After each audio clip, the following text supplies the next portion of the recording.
At so ayan, hi guys! Welcome back sa channel natin at ayan, ito nga usapang resurrection tayo o muling pagkabuhay nito ni Luffy dahil may dalawang pinagpipilian dito kung ano nga ba yung next na paraan na gagamitin ni Luffy o gagawin niya para labanan ay ang si Imo Sama. So ayan ang titignan natin ngayon. So kaya ayun, ay very short discussion lang naman to guys, kaya huwag na natin patagalin pa, simulan na natin yan. At ito nga ngayon, puntahan muna natin nga ulit itong pagkaka-stab ni Imo dyan kay Luffy. So dito actually, tatlo yung naiisip nga na pwede mangyari dito sa pagkakasaksak ni Imo dyan kay Luffy. So yung unang-una nga dyan ay yung walang makakatulong kay Luffy kasi nga walang uubra sa lakas ni Imo Sama. At ayun nga, possible na iwan lang ni Imo itong si Luffy. So in short, ay iwan lang na talunan ni Imo itong si Luffy dyan. At yung sa pangalawa nga, yung sinasabi ngayon na baka nga raw may pupunta dyan sa Elbaf na heavy character, heavy hitter ganyan, at siya yung magliligtas kay Luffy. So yun nga yung napipisili itong si Shanks o di naman kaya si Monkey D. Dragon. Pero hindi tayo mag-focus dyan at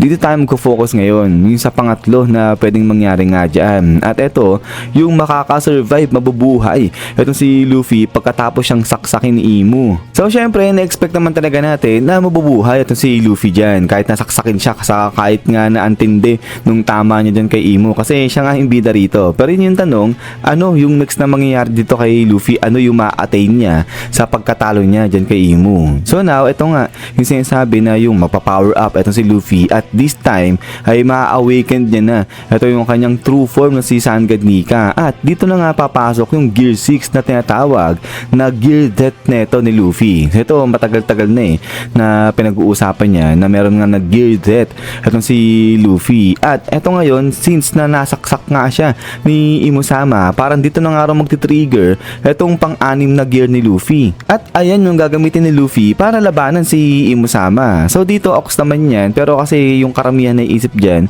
yung parang yung technique ni Luffy, ayan, yung parang mag-level up sa kanya. So parang hindi nila naiisip pa dito na tataas yung level ng paggamit ni Luffy sa Conquer Haki. Pero sa tingin ko mas maganda nga yan na hindi lang basta yung technique ni Luffy, yung sa paggamit niya kung paano niya nilalaro yung mga gear niya ganyan, yung ma-develop sa kanya. Kung hindi, pati sana yung quality ng paggamit niya sa Conquer Haki niya mas lumakas pa. Yung parang katulad kay Joy Boy na talaga namang sobrang lakas ng haki nun. But anyways, yun nga, going back, eto, yung unang-unang napipisil nga dyan na sinasabi na sa pagkakasaksak ni Imo kay Luffy, ma-awaken na yung kanyang Gear 6 o Death Gear na tinatawag. At so now, punta na tayo dun sa pangalawang napipisil na paraan na gagamitin ni Luffy sa pakikipaglaban dyan kay Imo. At eto nga yan, yung magkukonjure siya ng isang espada at saka ng isang shield. So ito medyo interesting, itong idea to. So parang ano siya, hindi siya ganun ka-special. Pero ang interesting part kasi dito, di ba alam natin na itong si Sangad Nika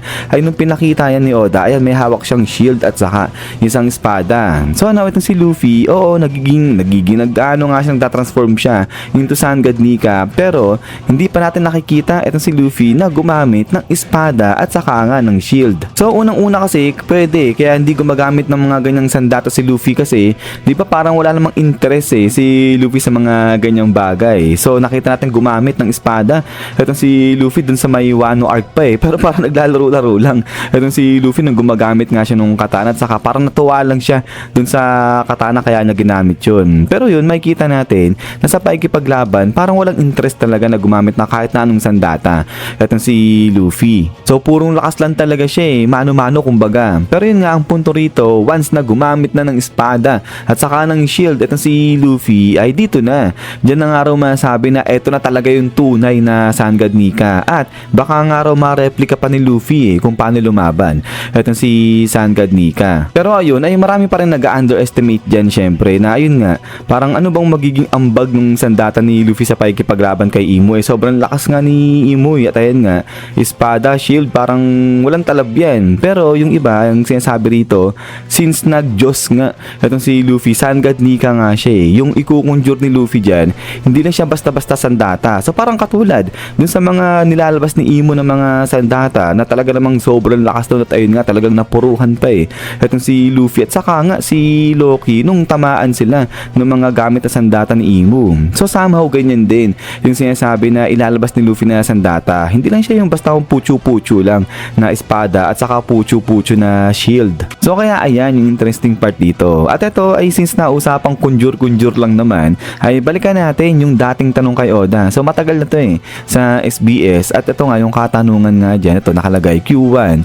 When Luffy is using Gear 5, he pulls out things like goggles and a baseball helmet from what looks like a Hagoromo, cloud scarf. So ito yung puti na usok nga rito sa likuran ni Luffy. So ito sabi nga dyan, please explain how it works. At ito nga sagot ni Oda, it's the entrance to Nika's fantasy. So yun, malinaw ibig sabihin na yung mga kinukonjure, yung mga nilalabas ni Luffy ng mga kung ano nung bagay, dito nanggagaling sa kanyang cloud scarf. So parang kaala mo pintuan din na nakakonect sa ibang dimension tapos doon nanggagaling yung mga gamit na nilalabas ni Luffy. At ito nga ngayon in connection dito kay Imo-sama, parang ganyan kasi yung nakita sa kanya na mula rito sa kanyang ring of mga mata na to, biglang lumabas itong espada. So somehow parang ento rin yung entrance sa mga kinukonjure na gamit ni Imu. But anyways, ayan ay balik tayo rito kay Luffy. Sa tingin nyo, ano nga ba yung next na paraan na gagamitin ni Luffy kay Imu sa pakikipaglaban? Ito kanyang Gear 6 na o ito yung magkukonjure siya ng pagkalupit-lupit na espada at saka shield. Pero kung ako lang naman dyan, sa tingin ko parehas, baka pwede naman gamitin ni Luffy yan. So bakit papipili kung pwede naman na ganyan parehas gamitin ni Luffy? Itong kanyang Gear 6 kung meron man at saka itong pagkukonjure ng espada saka ng shield sa pakikipaglaban kay Imu. At so ayan pagkatapos nga nito is yan guys. So hanggang dito lang itong video natin guys. At ayan ay ulit maraming salamat sa panood dito kay Luffy natin. So lagi mag-ingat. God bless niyo lahat at kita-kits tayo ulit.